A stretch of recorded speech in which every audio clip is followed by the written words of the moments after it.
Mexico elected a new president last week. He's a populist. He promised to put Mexico's interests ahead of other countries.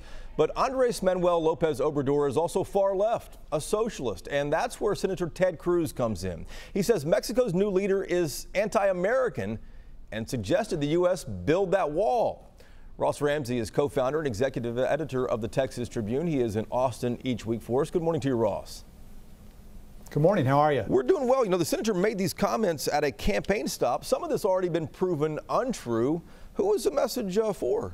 Well, I think, the pro-Mexican and, rhetoric from the president there sounds like anti-American rhetoric here.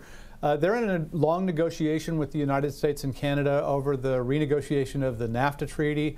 You've got a party that hadn't been in power for a long time, and AMLO has been asserting himself in ways that makes American businesses and apparently at least one senator a little nervous. And the big question everyone is asking is how the president might be getting along, our president might be getting along with that president. And right now they seem to be kind of friends right now, huh? Yeah, I think they're starting off, warmly, and we'll see how it goes. The Mexican president has 5 months to set up his government, and then the negotiations over NAFTA continue. We'll have to watch and see how this proceeds. And then the other big rub in all this is the border issues in the United States especially. Right. Courts are pushing back on Trump's policies. Detainees are still stuck. How's all this going to end up?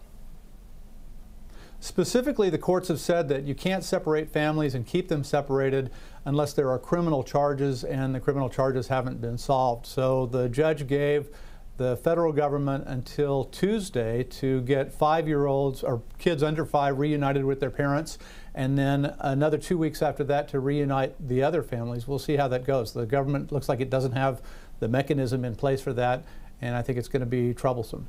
Interesting. Ross, back to you in just a moment. Thank you.